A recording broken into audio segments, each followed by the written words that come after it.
Sekarang udah nggak ada. Udah lewat forum tanggap bencana FMMB. Dan insya Allah untuk Kota Amal ibu-ibu bapak pengajian ini hari ini kita dedikasikan untuk bantuan korban bencana ya. Nanti kalau ada Kota Amal masuk 100% isi Kota Amal hari ini pengajian ini semuanya kita sumbangkan untuk disalurkan kepada korban bencana gempa Cianjur. Setuju ibu-ibu?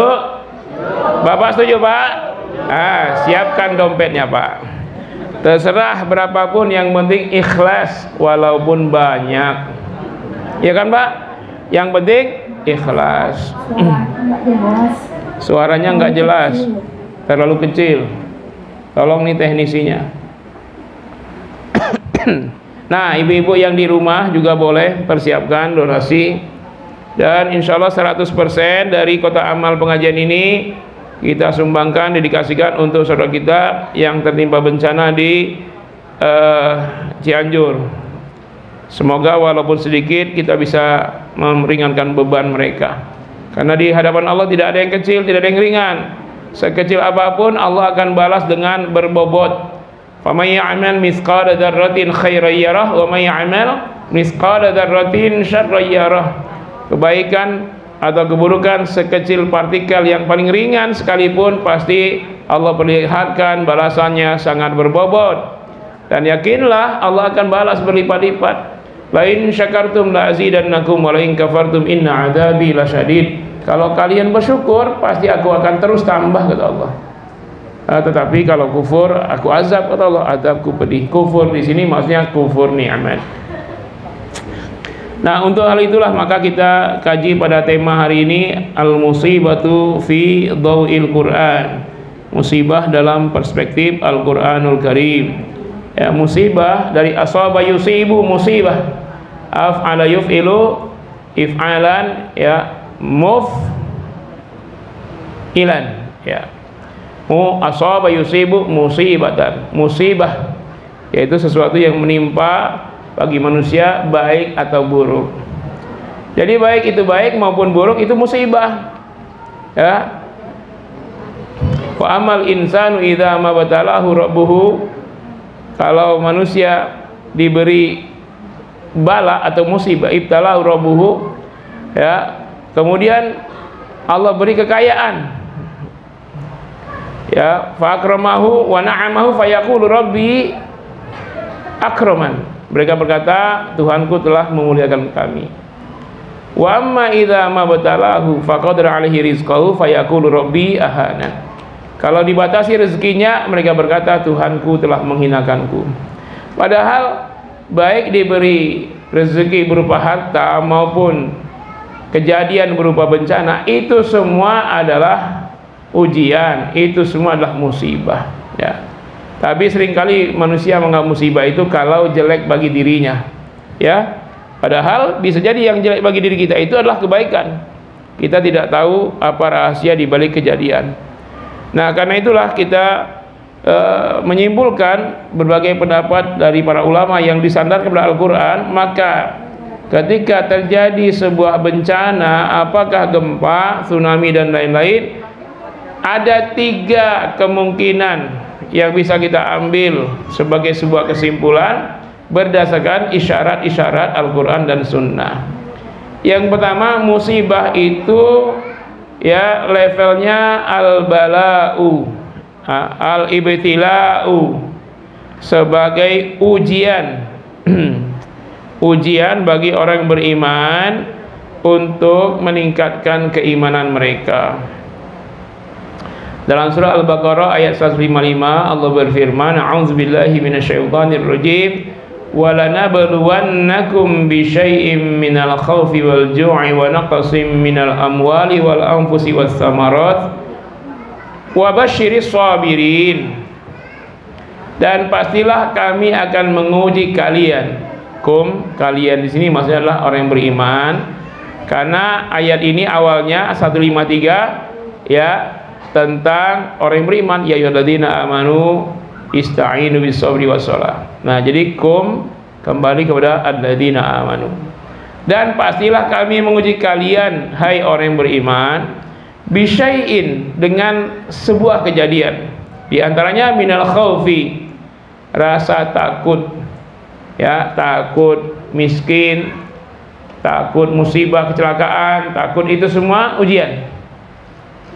Wal ju'i, dan kelaparan, krisis yang mengancam, prediksi keuangan. Sekarang kan sudah disampaikan oleh Menteri Keuangan bahwa tahun depan tahun krisis dunia ini. Bahkan di bulan Maret akan terjadi banyak gagal bayar, sehingga bank-bank pun gagal bayar kepada nasabah. Ya, ini kejadiannya akan terjadi nih berapa bulan lagi nih, Maret April ini. Sekarang sudah November. Tapi informasi yang kita dengar sudah kejadian pemecatan berbagai, ya, karyawan-karyawan yang sekarang lagi naik daun malah dipecat banyak. Ya, siapa namanya, yang Elon Musk, ya, itu merumahkan 1000 apa 10.000 atau 10.000 karyawan dari Twitter, kan dia yang menguasai sekarang, di PHK. Kemudian yang platform misalnya Shopee, terus Tokopedia sudah banyak merumahkan karyawan, PHK besar-besaran. Dan nanti di bidang perbankan. Nah, ini ada kekhawatiran dari walana beluanakum bisyai'in minal khaufi wal ju', yaitu takut, kelaparan. Wa naqsim minal amwal, kekurangan harta, wal anfus, dan kehilangan nyawa, was samarat, dan kehilangan kekayaan. Wa basyiris sabirin, tetapi berilah kabar gembira kepada orang-orang yang selalu bersabar. Nah, sabar itu apa? Pasrah. Tidak, ya, sabar bukan pasrah. Ada 3 rukun sabar itu. Yang pertama, menerima apapun ketentuan Allah Subhanahu wa Ta'ala. Itu rukun pertama. Rukun yang kedua yaitu berusaha maksimal, berikhtiar maksimal untuk mencari solusi atas masalah yang terjadi. Rukun kedua. Baru yang ketiga, bertawakal kepada Allah akan apa yang akan terjadi berikutnya. Ada berapa rukun sabar itu? 3. Yang pertama, menerima apa saja ketentuan dan keputusan dari Allah. Yang kedua, maksimal berikhtiar mencari solusi. Yang ketiga, tak kembali bertawakal, berserah diri 100% kepada Allah. Jangan diartikan sabar itu tak berbuat apa-apa. Malah sabar itu berjuang maksimal. Itu rukun keduanya. Memang rukun pertama, setelah ada kejadian, terimalah dari Allah, jangan berprasangka buruk, jangan menuduh Allah, jangan jangan menisbahkan hal-hal yang negatif kepada Allah. Misalnya terjadi gempa di Cianjur, bagi korban atau bagi orang yang tidak terjadi korban berkata begini misalnya, kenapa sih engkau turunkan gempa di Cianjur ya Allah? Pertanyaan itu tidak layak, tidak pantas. Ya, kenapa? Karena musibah ini adalah wujud kasih sayang Allah. Tapi sulit ngomong seperti ini kepada para korban. Memang sulit mereka mendengar dan menerimanya.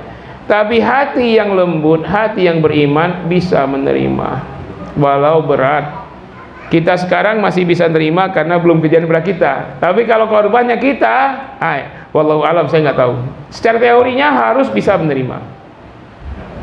Dalam prakteknya, maka iman kita yang menentukan apakah kita bisa menerima kejadian ini.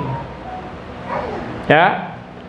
Jadi kejadian pertama, tingkat yang paling rendah dari musibah ini adalah al-imtihan, adalah ujian. Kalau kita lulus, maka keimanan kita meningkat, karena iman memang yazidu yanqus, bertambah berkurang.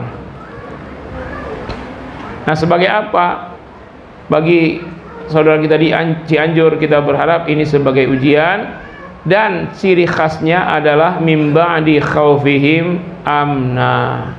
Kalau musibah itu adalah ujian, setelah kejadian, setelah rasa takut akan musibah, gempa dan lainnya, setelah itu adalah aman sentosa.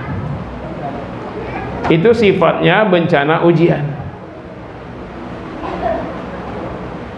Dari mana dalilnya? Dari tadi ayat 155 ya.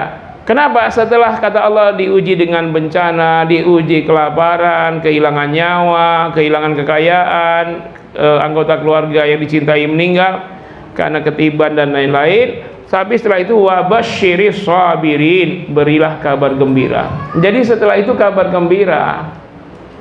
Ini sifatnya ujian ya. Tapi kalau setelah bencana belum usai recovery, korban masih banyak belum ketemu, rumah-rumah sedang rontok, belum selesai recovery sebuah bencana, terjadi lagi bencana berikutnya, maka perlu introspeksi lebih dalam. Boleh jadi masih ujian atau sudah naik levelnya menjadi al-inzar, peringatan kepada orang beriman, peringatan atas dosa-dosa besar yang telah dilakukan. Mereka ngaku beriman tapi melakukan dosa besar. Nah, ini dievaluasi ya. Setelah musibah lagi, al musibatu ba'dal musibah, musibah lagi, belum tuntas penanganan sebuah bencana, terjadi lagi bencana di negeri tersebut atau di negeri yang lain. Maka ini hati-hatilah, siapa tahu lebih bukan lagi sudah ujian tapi sudah peringatan dari Allah Subhanahu wa taala atas pelaku-pelaku dosa. Analisanya ke situ ya, kita analisa ilahiyah. Tapi kalau orang-orang yang menggunakan ilmu pengetahuan, mereka analisanya macam-macam ya, sesuai dengan ilmu fisika, biologi, kimia. Mereka berkata apa? Terjadi gempa karena pergesekan lempeng bumi Sumatera Jawa, dan mungkin terjadi gunung misalnya, antar gunung itu merupakan sistemik, rantai, yang satu gunung batuk maka batuk gunung yang lain.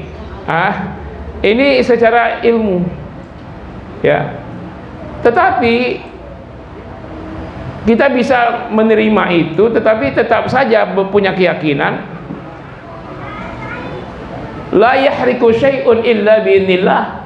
Tidak ada gerak kecil sekecil apapun kecuali izin Allah.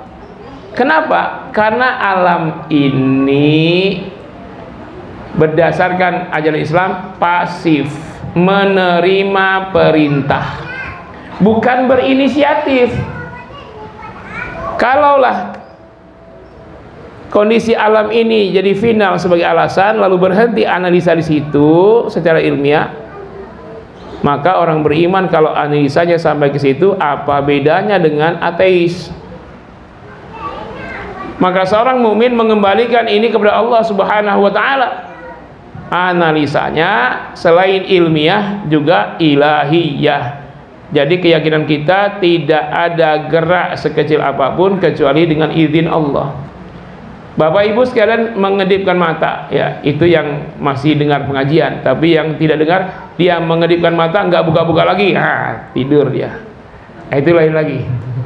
Yang mengedipkan mata itu perintah siapa menurut ilmu pengetahuan? Perintah otak ya. Analisanya selesai di situ, otak perintah berkedip dah. Tapi keyakinan mukmin tidak hanya itu, bahwa otak memerintah itu bukan inisiatif otak, tapi sudah desain Allah Subhanahu wa taala. Nggak ada gerak kita sudah. Kalau Allah sudah tidak izinkan mata kita untuk berkedip, maka tidak akan berkedip. Ada nggak yang begitu? Ada. Orang penyakit stroke, matanya buka terus, gimana tidurnya coba? Kenapa tidak bisa kedip lagi? Sudah tak diizinkan Allah Subhanahu wa taala. Kalau gerak mata ini biidznillah, apalagi gerak bumi ini. Terjadi gempa, nggak mungkin bumi ini inisiatif sendiri. Memang ada hadisnya, laut berinisiatif dan meminta kepada Allah SWT. Tapi karena Allah tidak perintah, nggak jadi. Apa Bu? Di dalam hadis qudsi, Bapak sekalian, laut itu berdoa kepada Allah untuk menenggelamkan manusia untuk tsunami sehari 70 kali. Ya Allah, izinkan aku untuk membanjiri, menenggelamkan manusia ini dengan tsunami. Berapa kali sehari laut meminta? 70 kali. Dan Allah izinkan tidak? Kenapa tidak terjadi tsunami 70 kali sehari? Karena Allah tidak mengizinkannya. Sehingga kita berkesimpulan, laut tidak akan tsunami kalau tidak diizinkan Allah. Walaupun keinginannya 70 kali sehari, tapi Allah tidak pernah mengizinkannya. Nah, coba sekali aja Allah izinkan untuk hari Rabu besok 70 kali tsunami di berbagai bumi ini, habis gak kita semua? Habis. Nah, jadi keyakinan kita, memang gejala alam, yes, itu bukan aktif. Mereka bergerak berdasarkan izin Allah SWT. Karena itu kita ya mengintrospeksi kenapa ada izin bencana itu. Bukan Allah berinisiatif, ya, ada sebabnya. Apa sebabnya? Ya, sebabnya adalah al-ma'siyah. Di sini ada al-ma'siyah wal i'tida wal dzunub, maksiat kepada Allah dan Rasul, perbuatan melampaui batas, dosa-dosa yang dilakukan. Ya. Jadi pernah kejadian bencana di zaman Umar bin Khattab, dan Ibnu Aisyah radhiyallahu anha juga ditanya orang terhadap bencana gempa di zaman Umar. Meninggallah banyak orang ketika zaman Umar, ya, sebagai khalifah. Dari hadis riwayat Imam Ahmad, yang menceritakan ini adalah Ibunda Sofiyah radhiyallahu anha, salah seorang dari istri Rasulullah. Ketika di zaman Umar, beliau meriwayatkan sebuah hadis, tapi hadis mauquf. Mauquf adalah sampai kepada sahabat, sanadnya sampai sahabat, ya, itu mauquf. Kalau sampai kepada Nabi, marfu'. Nah, tapi ini disebut juga hadis atau asar. Apa kata Ibunda Sofiyah radhiyallahu anha? An Sofiyah radhiyallahu anha qalat, Ibunda Sofiyah radhiyallahu anha berkata, zalzalatil Madinatu ala ahdi Umar. Telah terjadi gempa dahsyat di zaman Umar bin Khattab jadi sebagai khalifah. Faqala, ketika mengunjungi para korban, maka Umar berkata, ayuhan nas, ma hadza, wahai manusia, apa-apaan ini? Jadi pertanyaan Umar ini, ya, aneh bagi dia. Aneh kok terjadi gempa di sini? Kenapa terjadi gempa menimpa kalian di sini? Ma asra'a ma ahdastum, alangkah cepatnya kejadian gempa ini menimpa kalian. Alangkah cepatnya, ma asra'a itu dihitung sejak zaman Nabi. Dihitung sejak zaman Nabi itu hanya berapa tahun coba? Zaman Khalifah Umar Abu Bakar Siddiq 2 tahun. Tahun kedua atau masuk tahun ketiga barulah kepemimpinan Umar bin Khattab. Kalau kita ambil asra itu tercepat 3 tahun setelah Nabi wafat. Baru sekitar 3 tahun setelah Nabi wafat kok terjadi gempa. Padahal jaminan ketika Nabi hidup tidak akan ada bencana, gempa, tsunami, tidak akan terjadi. Itu dijamin Allah dalam surat Al-Anfal ayat 32, ya, di mana Allah berfirman, wa ma kana Allahu liyu'adzibahum wa anta fihim, dan Allah tidak akan pernah menurunkan azab kepada mereka sedangkan engkau masih hidup di tengah mereka, ya Muhammad. Begitulah kemuliaan Nabi Muhammad. Beliau masih hidup walaupun Ka'bah dipenuhi dengan kesyirikan, banyak sekali patung-patung berhala disembah, Latta, Uzza, Manat, Hubal. Orang meminta-minta dengan menyekutukan Allah Subhanahu wa taala dengan selain Allah, ya, Tuhan selain Allah. Bahkan roti pun jadi sembahan, kadang-kadang pasir gundukan jadi sembahan, patung-patung di tengah padang pasir jadi sembahan, onta pun mereka sembah kadang-kadang.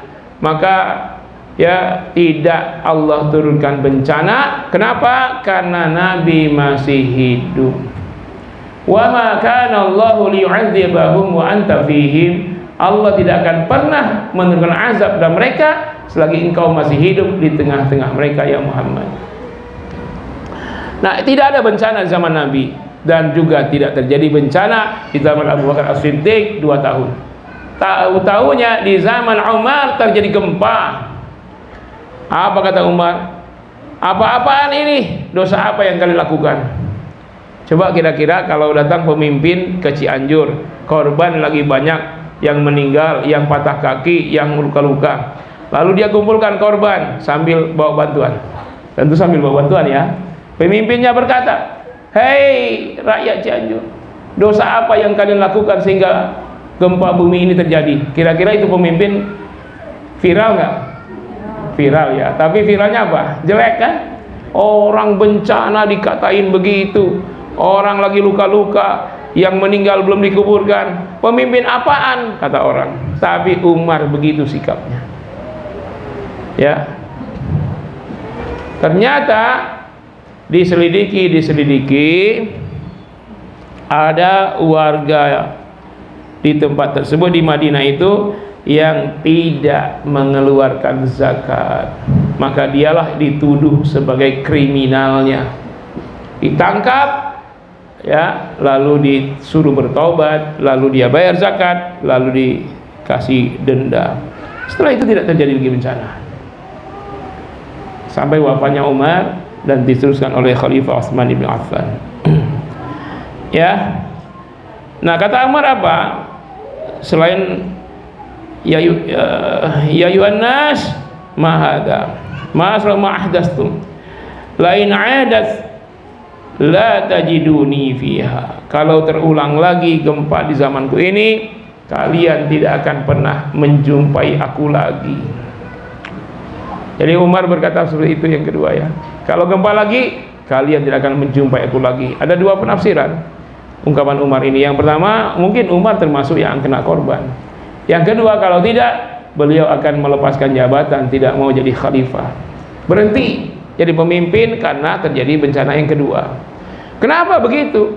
Karena bagi sang khalifah kalau sudah 2 kali, ini bukan lagi ujian, ini sudah peringatan dari Allah atas dosa besar yang dilakukan. Nah, ini kalau begitu saya tak layak jadi pemimpin, Allah turunkan azab kecil ini. Azab kecil dulu ya.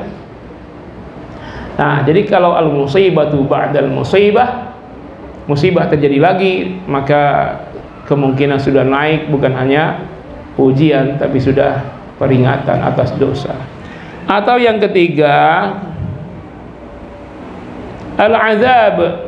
Azab itu ada 2, azabil adna atau azabil akbar. Azab kecil atau azab besar. Azab kecil apa cirinya? Ya kayak yang kedua, setelah musibah lagi, tapi musibah yang kedua lebih dahsyat dari yang pertama. Nah itu. Karena kalau musibahnya sama aja dengan yang pertama, ya ini peringatan sudah. Tapi kalau yang keduanya lebih dahsyat, korbannya lebih banyak, kerusakannya lebih parah, ini bisa jadi azab kecil. Tapi azab kecil ini menuju azab besar. Dalam surah As-Sajdah ayat 21 Allah berfirman, a'udzubillahi minasyaitonirrajim, wa lanudhiqannahum minal 'adzabil adna dunal 'adzabil akbari la'allahum yarji'un. Dan pastilah kami akan timpakan kepada mereka minal 'adzabil adna, sebagian dari azab-azab yang kecil, dunal 'adzabil akbar, sebelum azab yang lebih besar. Nah, jadi di Cianjur masih juga maksiat akan terjadi di tempat lain dengan intensitas sama atau lebih. Lama enggak berhenti-berhenti, maka akan datang azab yang sangat dahsyat setelah itu kalau tidak kembali kepada Allah. Tujuannya apa? Cobalah kita lihat berbagai ayat tentang azab. Ujungnya la'allahum yarji'un, agar mereka kembali kepada Allah Subhanahu wa taala. Kembali kepada Allah artinya terjadi bencana karena manusia sudah jauh lari dari Allah Subhanahu wa taala, sudah tolak, maka solusinya rujuk kepada Allah Subhanahu wa taala, rujuk ilal Qur'ani was sunnah, yaitu merujuk kepada Al-Qur'an dan sunnah. Kalau itu dilakukan, maka min ba'di khaufin amna, akan terjadi aman sentosa. Kalau tidak, azab kecil, azab kecil, azab kecil, azab dahsyat. Coba juga lihat di surat Ar-Rum misalnya, zaharal fasadu fil barri wal bahri bima kasabat aydin nas liyudhiqahum ba'dal ladzi 'amilu la'allahum yarji'un. Ya, terlihat kehancuran, kerusakan di darat dan di lautan. Ya, kenapa? Bima kasabat aydihim, karena ulah tangan manusia, supaya mereka rasakan sebagian perbuatan mereka. Mudah-mudahan mereka kembali ke jalan Allah, la'allahum yarji'un. Coba lihat ayat-ayatnya yang la'allahum yarji'un, itu adalah solusi kalau ada bencana. Jadi apa solusinya? Rujuk kepada Allah SWT. Jadi ada lagi hadis ya dari Ibunda Aisyah radhiyallahu anha. Ini sahabat Anas membawa seorang, lalu seorang ini bertanya kepada Ibunda Aisyah radhiyallahu anha. Dia bertanya, ya ummul mukminin, wahai ibunda ummul mukminin, ibunya orang-orang yang beriman. Jadi yang kita panggil ibunda itu istri Rasul.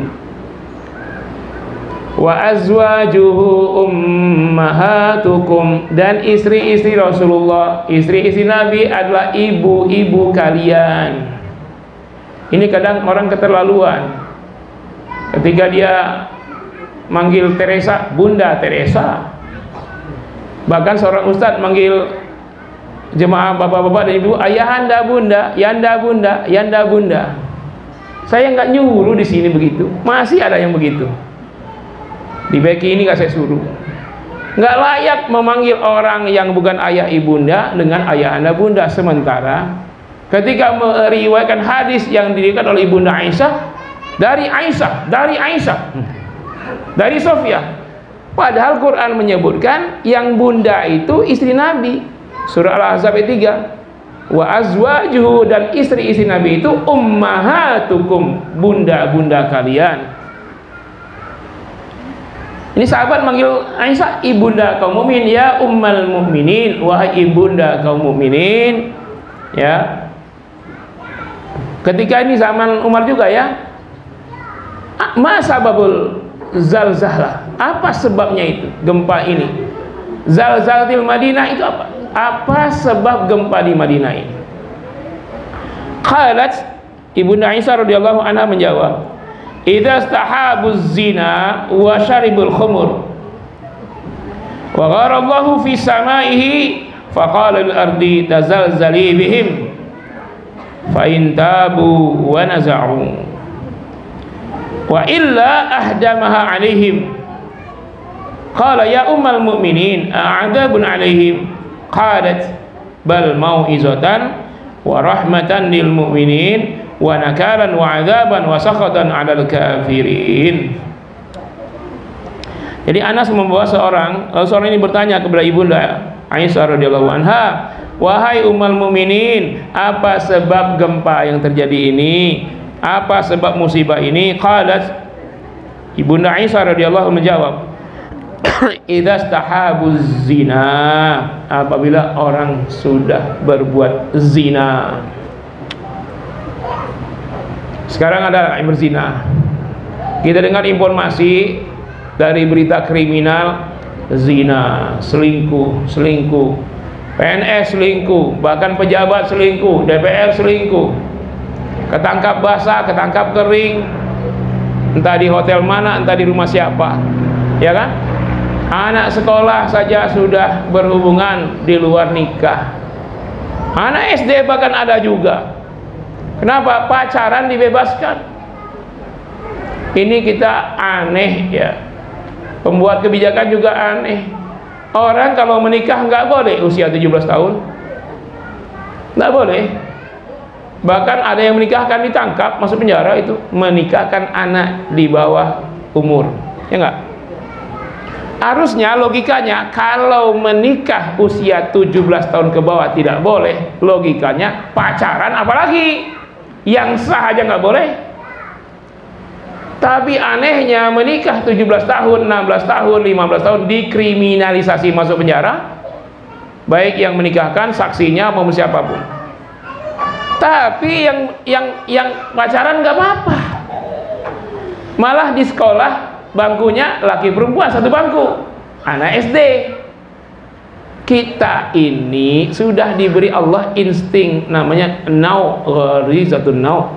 Secara tak perlu diajarkan punya insting suka lawan jenis. Apalagi dipertemukan, disebangkukan, akhirnya pacaran dan gurunya nggak negor, nggak apa-apa. SMP nggak apa-apa, bahkan sudah kemana-mana berdua-duaan malam minggu. SMA lebih dari itu, malam minggu, malam Senin, malam Selasa, malam Rabu, tiap malam. Bukan bininya. Akhirnya ada yang hamil, lahiran. Nah, ini penyebab bencana. Kemudian yang kedua, wasyaribul khamar. Kalau mereka sudah minum khamar, syaribu jamak, mereka telah menenggak khamar, narkoba, ganja, morfin, sabu-sabu, ekstasi. Bahkan jenderal pun ketangkap bisnis narkoba dari barang sitaan. Terang-terangan kan? Ini bukan saya bilang, ini Ibunda Aisyah radhiyallahu anha. Maka kalau ini terjadi, telah diminum khamar, telah berzina orang-orang, wa gharallahu fi samaihi, murkalah Allah yang ada di langit. Murkalah Allah yang di langitnya. Faqala lil ardi, lalu Allah berfirman kepada bumi, tazalzali bihim, gempakanlah mereka. Jadi spesial. Kalau maksiat lain mungkin dengan bencana tsunami, bencana angin, bencana apa ya. Khusus gempa, zina dan khamar. Khamar ini narkoba. Ya, khusus gempa, zina dan khamar. Tazalzali bihim, kata Allah. Gempakanlah wahai bumi, gempakanlah mereka. Fa in tabu wa naza'u, jika mereka bertobat, wa naza'u, mereka berhenti sampai ke akar-akarnya. Itu naza'. Naza' itu kan sekarat ya. Dicabut. Naza' itu sekarat. Naza'u dicabut sampai ke akar-akarnya. Mereka cabut sampai ke akar-akarnya dari zina dan dari khamar, maka berhentilah, jangan ada gempa. Wa illa, jika mereka tidak berhenti dari zina dan khamar, ahdamaha alaihim, musnahkanlah mereka semua. Ahdamaha itu artinya kan hancurkanlah, tapi lebih spesifik hancur ketiban. Karena itu orang yang ketiban benda keras mati itu namanya sahibul hadam, ha dal mim. Nah, ini ahdamaha fi'il perintah. Ya, suruh ahdamaha, hancurkanlah sehancur-hancurnya dengan cara banyak yang ketiban. Ya, gempa. Apalagi sekarang gedung-gedung tinggi banyak, potensi gempa lumayan. Bait Quran ini 3 lantai ini.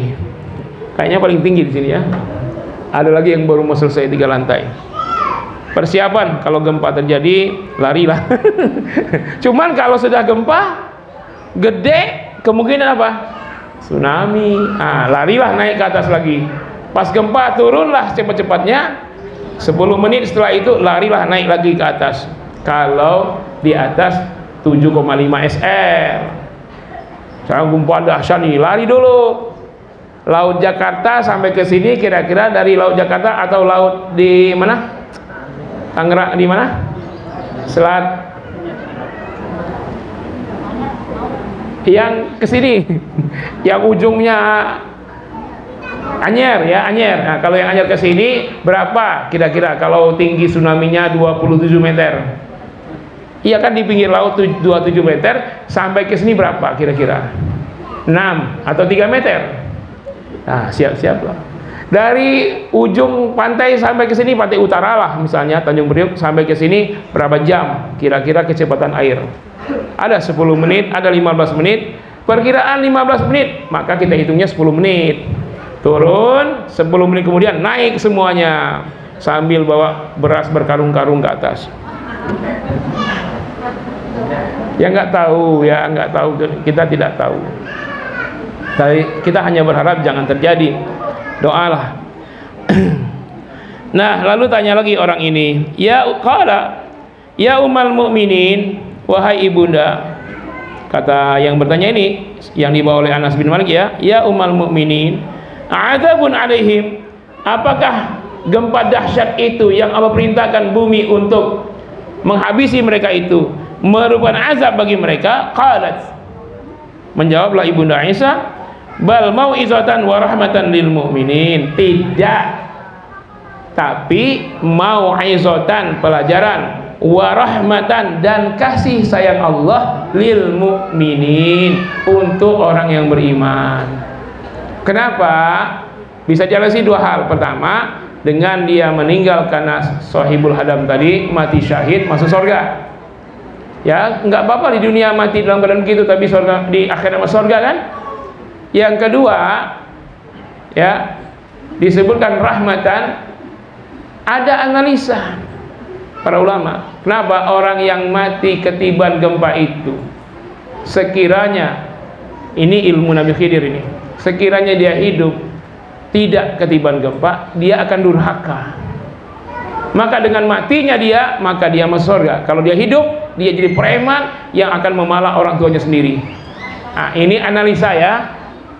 Analisa ya, kita tidak nuduh, tapi analisa Ibunda Aisyah begitu. Dan ini analisa Nabi Khidir juga, ketika berguru pada Nabi Musa membunuh anak kecil itu. Nah, kalau peristiwa Nabi Musa, Nabi Khidir yang membunuh atas perintah Allah tentu. Kalau ini kan memang dibunuh oleh gempa, oleh benda keras. Jadi ibu-ibu, kita beri hiburan kepada keluarga yang tinggal, mudah-mudahan betul mereka itu menjadi penghuni surga. Ya, tidak tahu sekarang ini kan banyak anak memeras orang tua, bahkan anak membunuh orang tua. Nah, sekarang banyak anak-anak yang meninggal di Cianjur. Kita tidak tahu besarnya nanti jadi apa, tapi di antara dua peluang, jadi anak soleh atau jadi anak toleh. Nah, toleh itu durhaka. Itu bagian beriman. Lalu kata Ibunda Aisyah, wa nakalan wa adzaban wa sakhatan 'alal kafirin, tetapi siksa, azab dan murka Allah bagi orang-orang kafir. Jadi yang meninggal kena ketiban, kena musibah itu, kalau dia beriman, tidak meninggalkan kewajiban, tidak syirik, justru rahmat Allah. Kalau disebut rahmat berarti penghuni surga. Sedangkan untuk orang kafir, nakalan wa azaban wa sakhatan. Yang perlu kita lihat, kenapa disebut tiga-tiganya ya?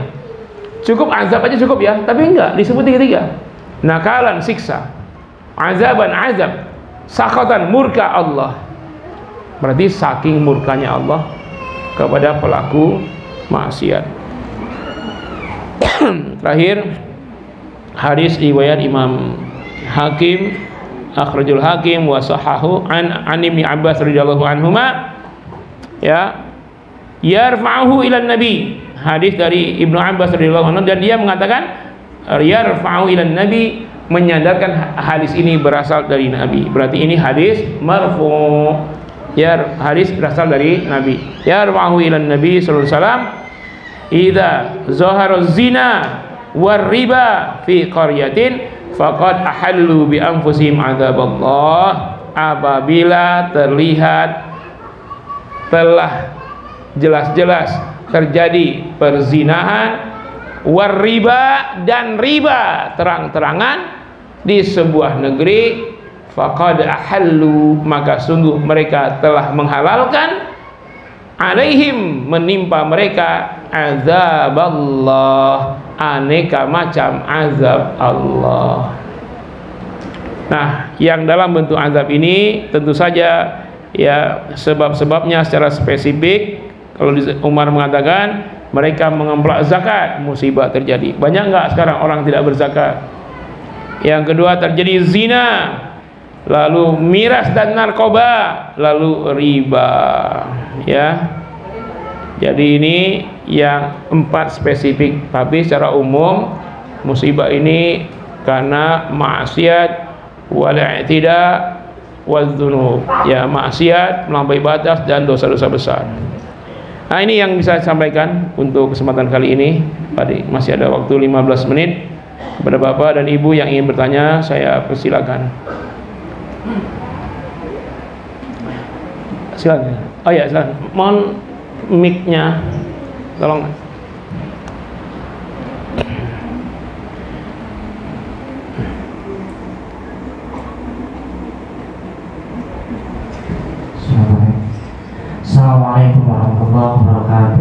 Waalaikumsalam warahmatullahi wabarakatuh. Yang tadi saat terjadinya musibah itu ada bencana ya. Terus kalau tadi penyebabnya adalah zina atau riba. Kalau akibat yang dari Zoharul Fasad Bil Bari wal Bahri akibat tangan manusia yang jahat, maksudnya yang eksplorasi alam yang berlebihan tanpa harus memperhatikan itu termasuk nggak ya akibat gempa itu? Terus yang kedua, ukuran maksiat zina atau tadi yang mabuk-mabuk itu misalnya dalam satu kampung misalnya yang melakukan zina 1 orang apa 10 orang apa 100 orang dulu baru ada gempa juga itu. Terima kasih. Ya, pada prinsipnya yang pertama dulu tadi apa? Ya, termasuk eksploitasi alam berlebihan lalu merusak, lalu terjadi kerusakan karena terjadi musibah karena itu juga penyebab. Karena kita belum tuntas, di sini ada saya tulis. Ini gimana nih? Siapa? Yang ahli. Nah, di bawah ini ya. Di sini nih. Ini gimana nih? Ini gimana ininya ya? Siapa? Ini bisa. Gaptek. Nanti dibuka zoomnya ya. Siapa tahu ada yang nanya lewat zoom. Asbabuha, sebab-sebab ya. Di antaranya la yanha 'anil munkar, tidak mencegah kemungkaran, tidak berhukum dengan hukum Allah, berbuat kerusakan. Ini al-fasadu fil bahri, merusak alam. Ya, al-fasadu fil ardi, bukan fil ardi, fil ardi, di muka bumi. Berbuat kerusakan di muka bumi, penyebab bencana juga. Jadi kita lihat kenapa di negeri non muslim kok jarang gempa misalnya. Kebanyakan mereka menjaga alamnya. Mereka lestarikan alam, tidak ada hutan yang dibabat habis tanpa ada penghijauan, tidak ada eksploitasi berlebihan terhadap sumber daya alam. Bahkan Amerika itu tidak ngeruk minyak ya, dia gali buminya, dia ambil minyak dari mana-mana, dari Arab, dari Indonesia, dimasukkan ke dalam tanahnya. Makanya Amerika itu pemilik kekayaan minyak terbesar di dunia, walaupun dia bukan produsen. Kenapa dia bawa ke negerinya itu, dimasukkan ke dalam buminya minyak itu. Mereka bikin tangki besar di berbagai wilayah, tangki-tangki. Nanti kalau dunia habis minyak, dia kaya. Tapi pas dia kaya, warga Amerika sudah Islam semua. Kan sudah masuk Islam banyak sekarang itu. Kan curangnya begitu. Kayak mengelola Freeport itu. Bukan cuma ngambil emas. Setanah-tanahnya dibawa ke Amerika kan. Bawa dengan kapal. Itu kan bukan hanya emasnya diambil. Makanya Freeport itu kan 2 gunung raksasa yang dikelolanya. Emas, sekarang udah jadi 2 kawah raksasa. Kemana tanahnya? Dibuang kemana? Nggak dibuang, dibawanya ke Amerika situ. Karena tanah Papua itu bukan hanya mengandung emas, tapi semua kekayaan mineral semua ada. Di situ ada plutonium, uranium yang dikandung oleh tanah itu. Bikin atom dari situ tuh. Jadi kita dikibulin, cuman emas katanya. Tapi semua diangkut. Masa kalau cuma emas tanah-tanahnya diangkut? Dan minyak juga begitu. Dia ambil terus, eksploitasi terus, dia masukkan ke dalam tanahnya, dimasukkan ke tanahnya, dia tabung. Nah kita bangga diambil oleh ConocoPhillips, Exxon, Halliburton, Premier Oil, Petrocina. Kalau gas ada Arun. Itu ya, mereka jaga, makanya nggak terjadi kerusakan di situ. Mereka jaga, niatnya menjaga sumber daya alam, tapi terjaga lingkungan. Nah itu jadi lupa yang kedua saya akhirnya. Yang kedua tadi oh iya, ukurannya bukan banyak sedikitnya maksiat, ada tidaknya yang mencegah. Selagi yang mencegah itu ada dan masih oke, masih gencar mencegah kemaksiatan, sebesar apapun maksiat tidak ada bencana. Bahkan maksiat terbesar sekalipun syirik. Saya mau tanya, berapa ratus tahun kaum Nabi Nuh syirik? Sebelum Nabi Nuh lahir udah syirik kan? Sedangkan Nabi Nuh berdakwah tauhid 950 tahun. Artinya syirik telah ada lebih dari ribuan tahun. Bukankah itu dosa besar? Tapi Nabi Nuh masih mencegah kesyirikan.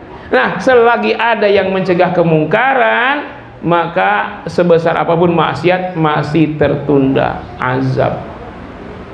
Bukan banyak sedikitnya, masih ada yang melarang. Jadi mestinya kita berterima kasih kepada ormas yang mencegah kemungkaran, FPI misalnya. Kalau ormas yang nyuruh ma'ruf, ustadz yang nyuruh baik-baik banyak. Ayo ibu-ibu sholat, banyak nggak ustadznya? Ibu zakat, apalagi zakatnya ke pondok kami ya, itu banyak ustadznya, termasuk yang di depan ini.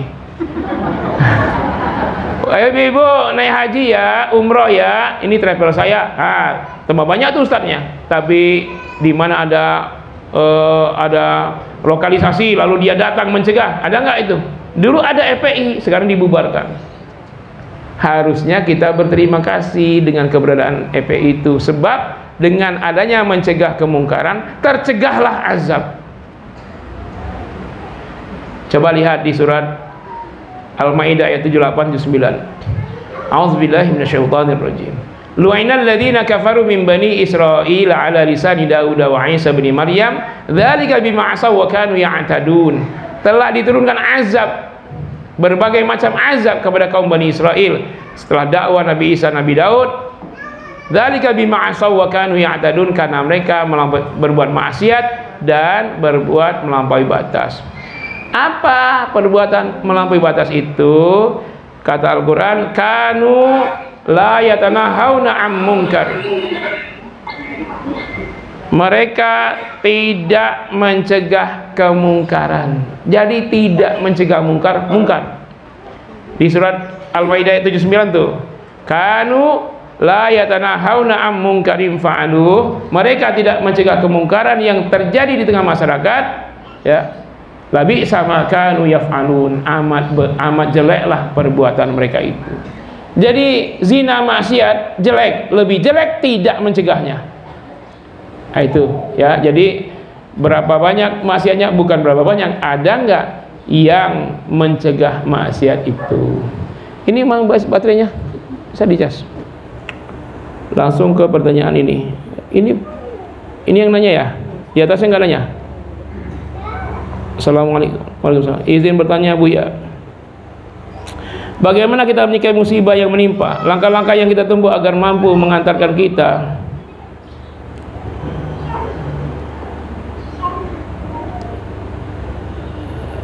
kepada Allah, karena kadang kala ada manusia semakin jauh dari Allah manakala mendapat musibah. Ia tidak mengambil pelajaran dari bencana.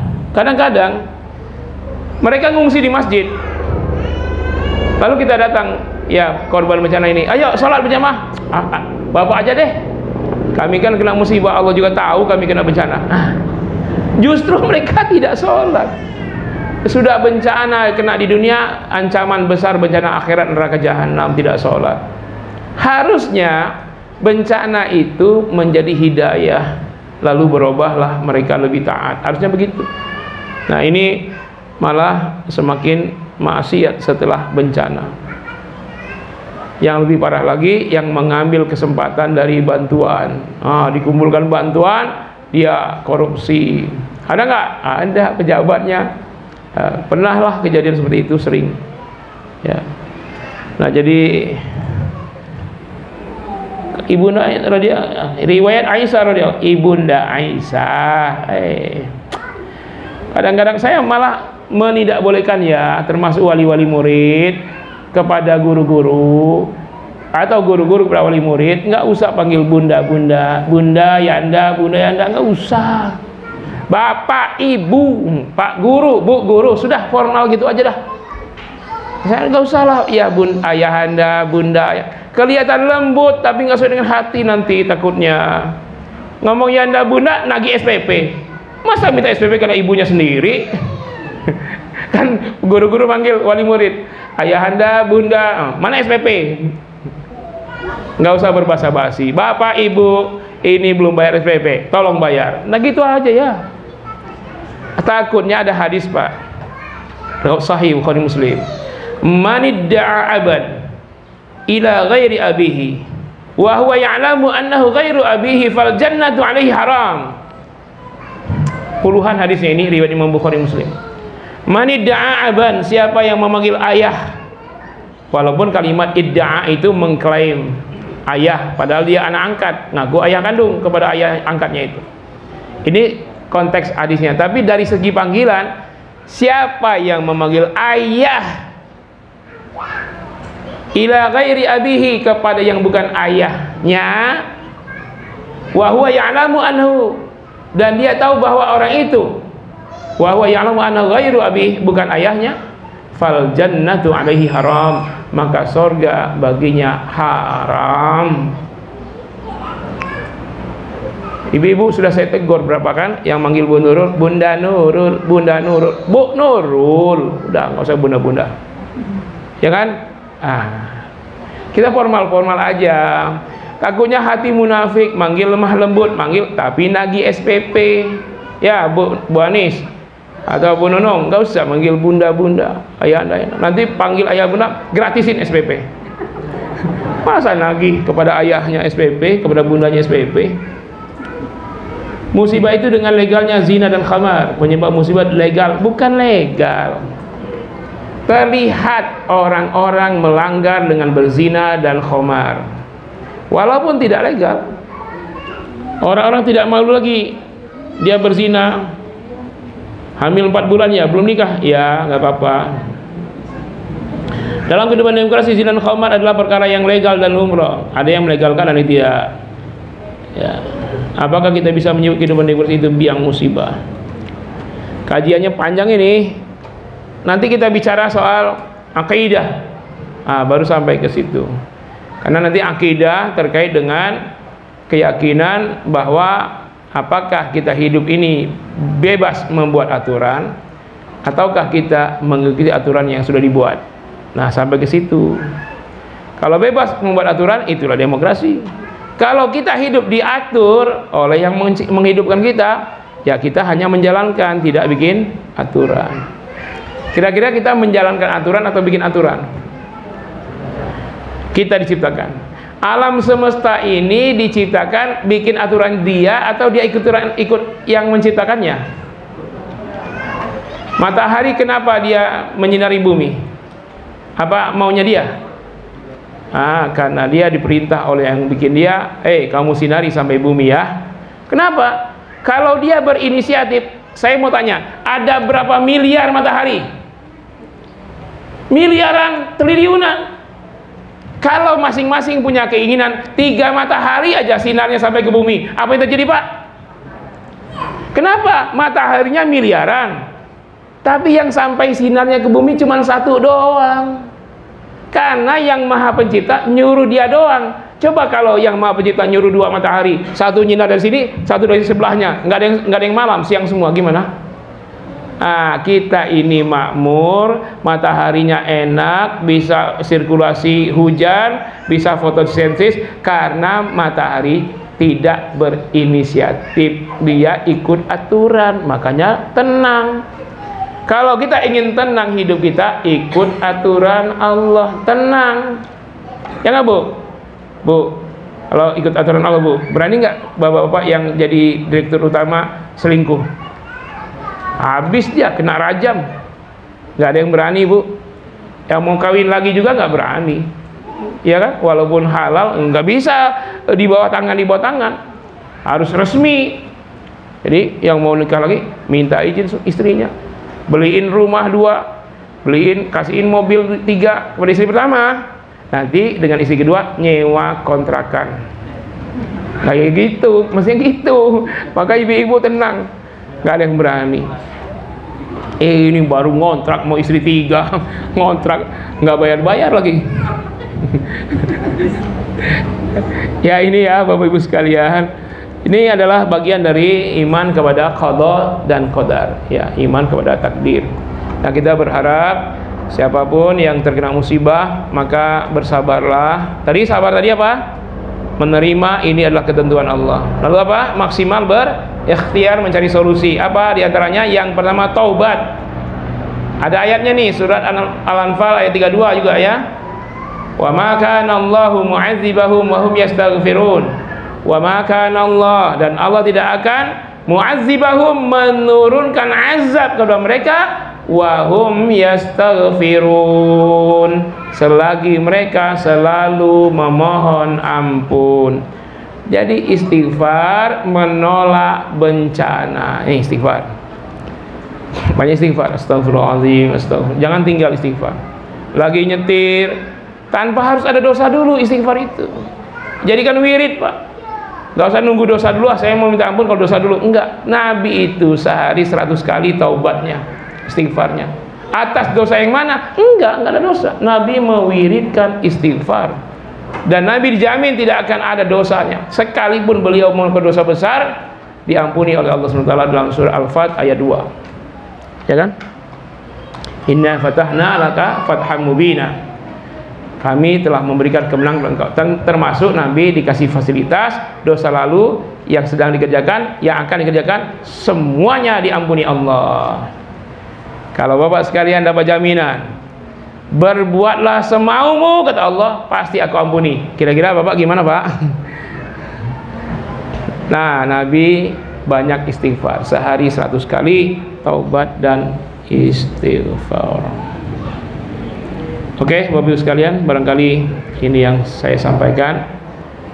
Kita lihat kondisi ya, kalau memang masih viral tentang musibah, Selasa depan kita lanjut musibah. Kalau sudah isunya menurun, kita lanjut ke surat An-Nazi'at ya, untuk Selasa depan.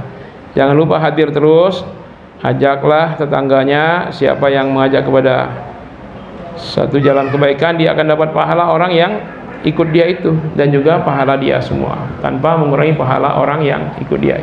Sifatnya jariah, bukan MLM.